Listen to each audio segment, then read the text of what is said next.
당신은 혹시 지금까지 교회에 다니고 성경을 읽고 찬양하며 기도해왔음에도 여전히 진정한 거듭남을 경험하지 못했을 가능성을 생각해 본 적이 있습니까? 당신은 스스로를 신앙인이라 부르지만 실상은 한 번도 하나님의 생명이 당신 안에 들어온 적이 없을 수도 있습니다. 이것이 가장 무서운 속임수입니다. 당신이 교회 활동에 열심을 내고 헌금을 하고 직분을 맡아도 심지어 다른 이들에게 신앙을 가르치고 전도해도 여전히 그리스도 안에서 새롭게 태어난 적이 없을 수 있다는 사실입니다. 예수님은 니고데모에게 요한복음 3장에서 사람이 물과 성령으로 거듭나지 아니하면 하나님 나라에 들어갈 수 없다라고 분명히 말씀하셨습니다. 이것은 단순한 종교적 열심이나 도덕적 변화가 아니라 본질의 변화를 의미합니다. 그러나 많은 이들이 이 진리를 외면한 채 바쁜 신앙 활동에 묻혀 영적 상태를 착각한 채 살아갑니다. 당신도 그들 중 하나일 수 있습니다. 왜냐하면 사람은 쉽게 외적 열심으로 내적 변화를 대체하려고 하기 때문입니다. 당신이 설교를 듣고 감동을 받아 눈물을 흘리고 결단한 적이 있다 해도 그것이 곧 거듭남을 보장하지는 않습니다. 감정은 쉽게 일어나고 쉽게 사라집니다. 또한 당신이 죄를 회개하고 새로운 삶을 살겠다고 결심해도 성령이 주도하지 않으면 단지 결심에 그칠 뿐 거듭남이라는 생명의 변혁으로 이어지지 않습니다. 진정한 거듭남은 하나님이 시작하신 사건이지 인간의 노력으로 만들어낼 수 있는 것이 아닙니다. 그래서 갈라디아서 2장 20절은 내가 그리스도와 함께 십자가에 못 박혔다 라고 선언합니다. 이 선언은 단순히 새로운 다짐이 아니라 옛 본성이 십자가에 죽고 새로운 생명이 주어지는 영적 실제를 말합니다. 그러나 많은 이들이 이 죽음과 부활의 실제를 거치지 않은 채 예수님을 믿습니다라는 말 한마디로 자신이 구원받았다고 착각합니다. 이것이 첫 번째 위험입니다. 두 번째 위험은 종교적 습관이 영적 생명처럼 느껴진다는 점입니다. 당신이 예배를 드리고 기도를 하고 찬송을 부르는 것이 당연한 습관이 되어버리면 그 행위 자체가 구원받은 증거라고 착각할 수 있습니다. 하지만 이사야 29장 13절은 그들의 마음은 내게서 멀리 떠났다 라고 경고합니다. 입술로 하나님을 존경한다 말하면서 마음은 전혀 새로워지지 않은 상태를 묘사한 것입니다. 당신이 오랫동안 신앙생활을 해왔다고 해서 곧바로 거듭남이 이루어진 것은 아닙니다. 신앙적 언어를 사용하고 교회 문화에 익숙하다고 해서 성령의 역사 속에 들어간 것이 아닙니다. 세 번째 위험은 공동체가 주는 안정감입니다. 사람들은 소속된 공동체 안에서 안도감을 느끼며 스스로를 안전하다고 여깁니다. 그러나 무리와 함께 걷는다고 해서 구원받은 것은 아닙니다. 마태복음 7장은 주님께 주여 주여 부르며 많은 일을 행한 자들이 마지막 날 주님께 내가 너를 알지 못한다는 선언을 듣게 될 것이라고 말합니다. 이것은 종교적 활동에 묻혀 진짜 생명의 변화를 놓친 자들에 대한 무서운 경고입니다. 당신은 스스로에게 물어야 합니다.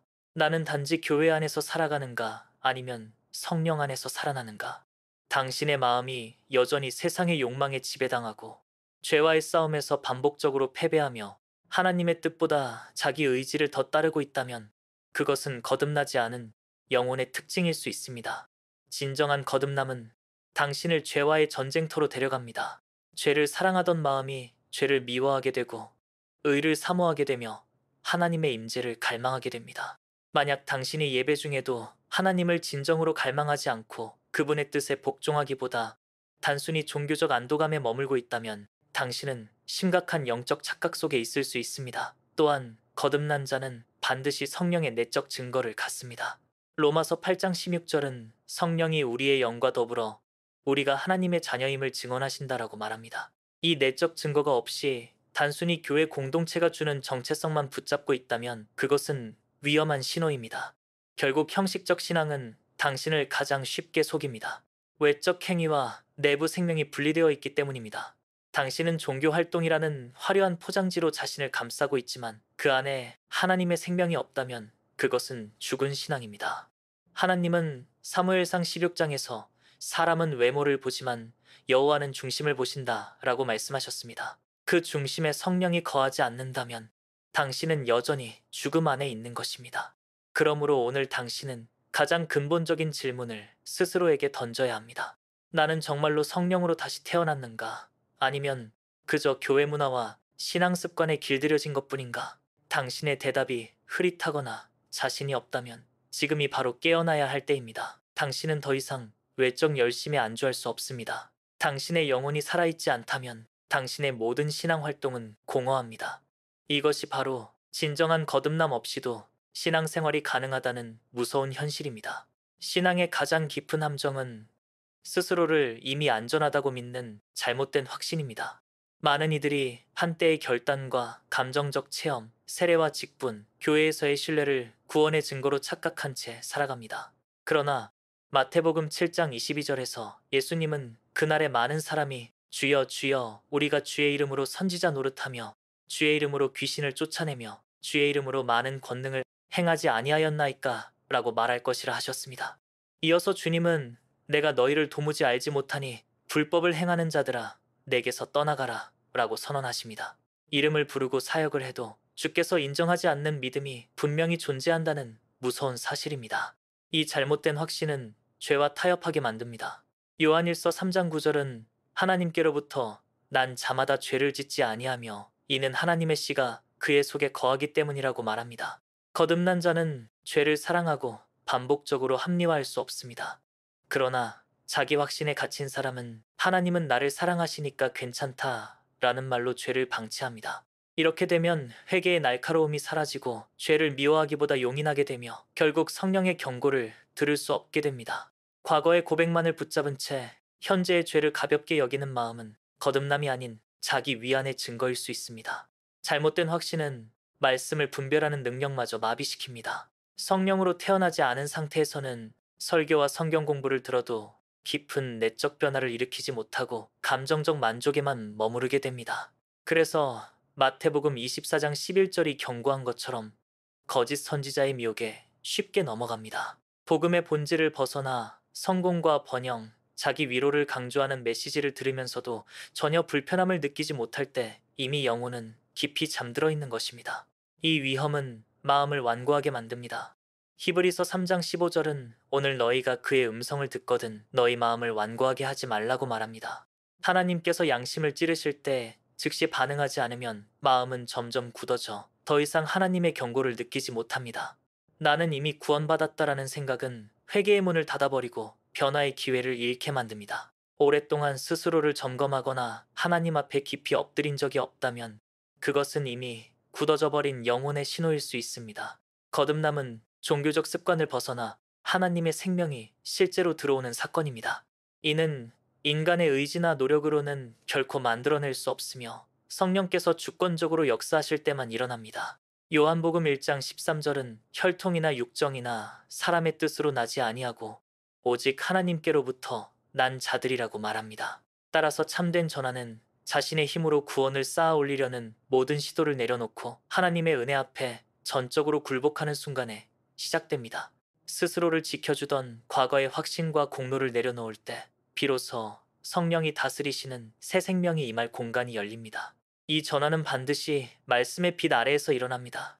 히브리서 4장 12절은 하나님의 말씀이 살아있고 활력이 있어 마음의 생각과 뜻을 판단한다고 선포합니다. 말씀이 당신 안을 깊이 찌를 때 변명과 자기 방어를 내려놓아야 합니다. 그 순간 성령은 숨겨진 죄를 드러내고 자아의 중심을 해체하십니다. 사도행전 2장 37절에서 베드로의 설교를 들은 무리는 마음이 찔려 우리가 어찌할꼬 하고 외쳤습니다. 바로 그 자리에서 새로운 생명이 시작됩니다. 진정한 회개는 단순한 후회가 아니라 존재의 전복입니다.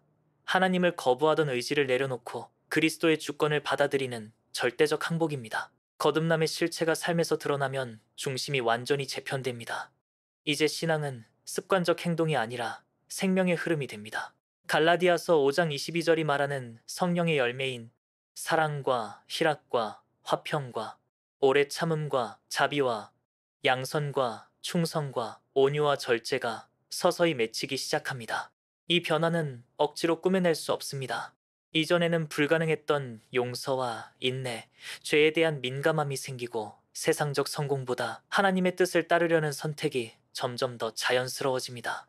이것이 거듭남의 분명한 징표입니다. 또한 새 생명이 주어지면 내적 증거가 따라옵니다. 로마서 8장 16절은 성령이 우리 영과 더불어 우리가 하나님의 자녀임을 증언하신다고 말합니다. 이것은 막연한 자기암시가 아니라 성령의 실제적 역사입니다. 그분은 당신 안의 죄를 책망하고 하나님을 사랑하는 새로운 갈망을 일으키십니다.